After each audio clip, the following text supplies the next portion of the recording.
हे नाथ नारायण वासुदेवा।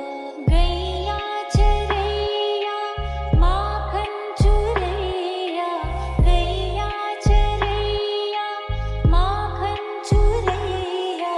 दीनों की नैया के तुम ही खिवैया। हे नाथ नारायण वासुदेवा। गोविंद मेरो है, गोपाल मेरो है। गोविंद मेरो है, गोपाल मेरो है। श्री बांके बिहारी नंदलाल मेरो है। गोविंद मेरो है, गोपाल मेरो है। श्री बांके बिहारी नंदलाल मेरो है। गोविंद मेरो है, गोपाल मेरो है। गोविंद मेरो है, गोपाल मेरो है। श्री बांके बिहारी नंदलाल मेरो है। गोविंद बोलो हरि गोपाल बोलो। गोविंद बोलो हरि गोपाल बोलो। राधा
अपनों मेल नहीं, मैं बरसाने की छोरी।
द्वापर युग में जब राक्षसों और क्रूर राजाओं का शासन था, तब वहां की प्रजा और ऋषि मुनि उनसे त्रस्त थे।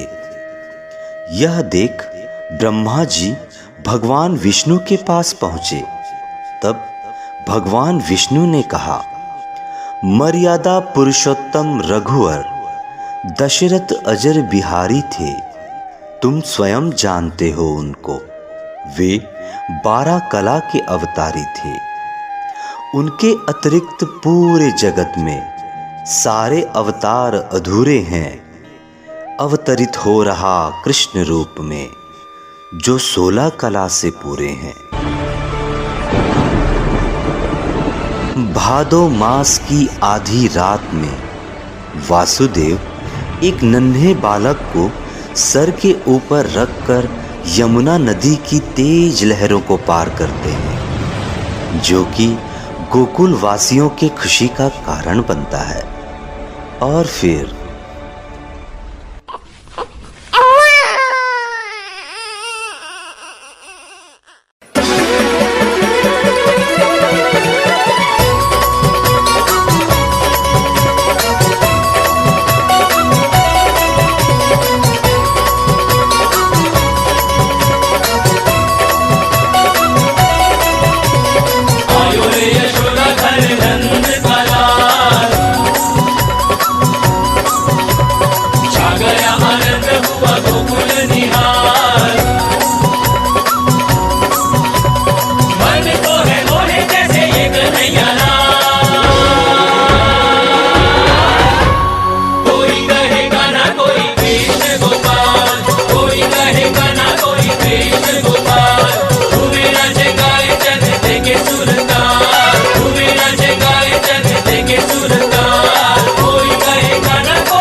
कान्हा के मुखमंडल में संपूर्ण सृष्टि का दर्शन करके माँ यशोदा को उनके असाधारण मानव होने का बोध होता है।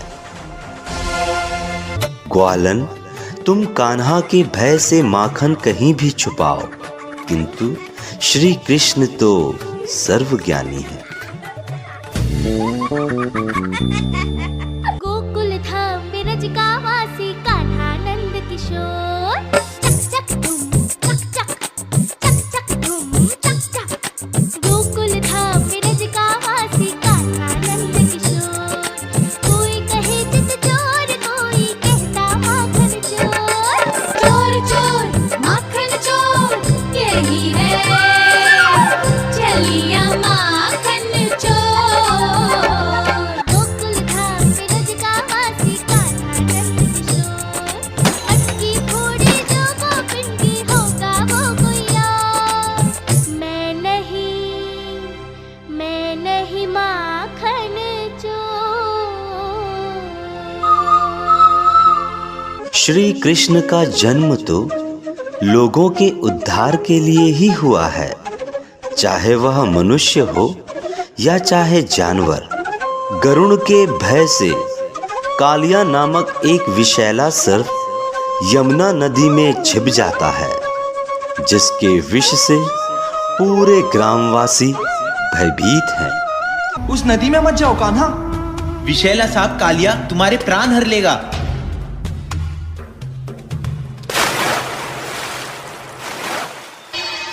कृष्णं वन्दे जगद्गुरुं वन्दे कृष्णम्।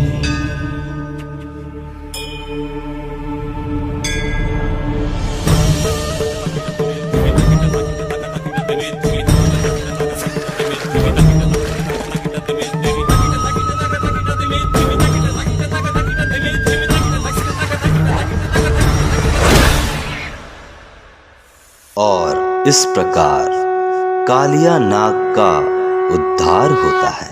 इंद्र के अभिमान को तोड़ने खातिर श्री कृष्ण ने गोकुल वासियों को गोवर्धन पर्वत की पूजा करने को कहा और पूरा गांव गोवर्धन पर्वत के सामने खड़ा हो गया।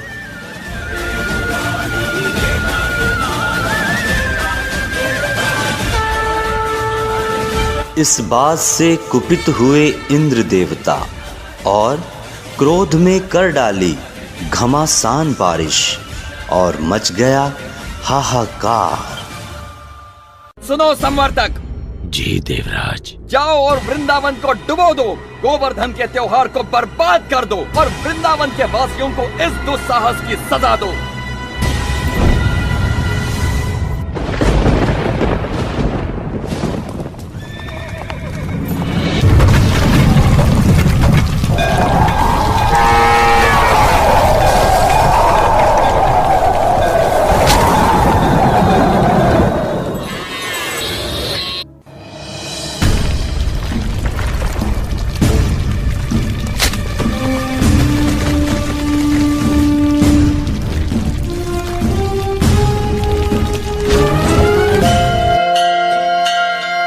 इस प्रकार गोकुल वासियों के रक्षा की खातिर गोवर्धन पर्वत को अपने उंगली पर उठा लिया।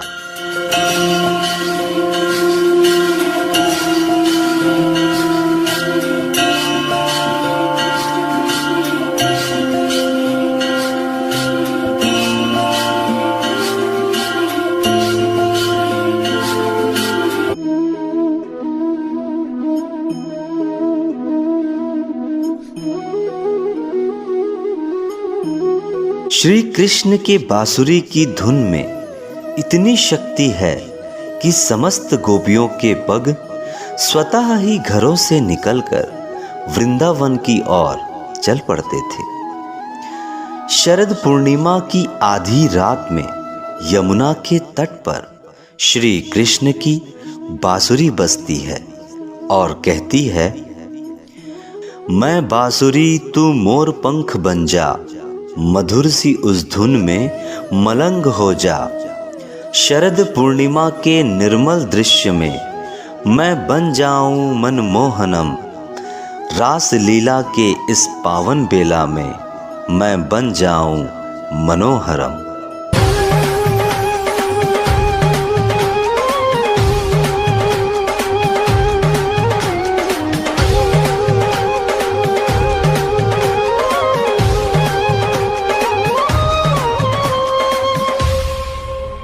परम प्रेम में राधिका कृष्णा परम उल्लास, मधुर मिलन के क्षण रचे कण कण में महारास।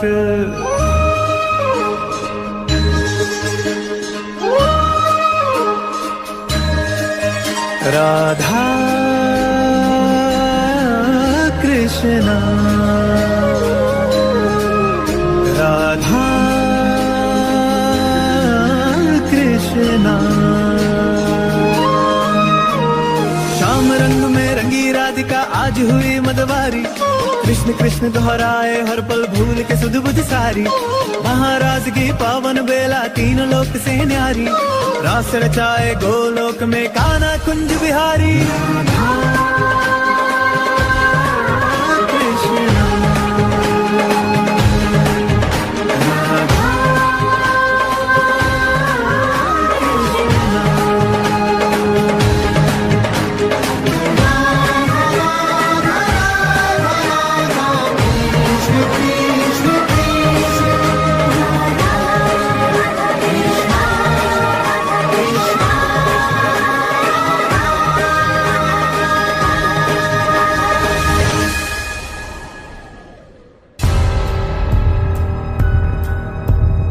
आकाशवाणी सुन कंस ने देवकी और वासुदेव के 7 पुत्रों को कारागार में मार डाला, किंतु 8वें पुत्र को मार न पाया और वही उसके काल का कारण बना। बन गए अगर तुम कंस तो सुन, ये मूल्य चुकाना पड़ता है। धर तांडव रूप कृष्णा को सुदर्शन उठाना पड़ता है।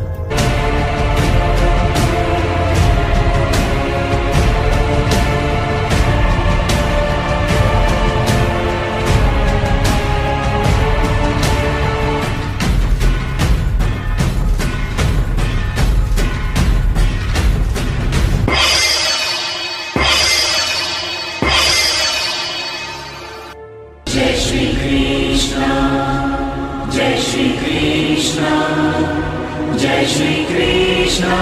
भगवान श्री कृष्ण का जीवन काल अनेक लीलाओं और संवेदनाओं से भरा हुआ है। इनका तो जन्म ही सृष्टि से पाप को मिटाने नारायण वासुदेव श्री कृष्ण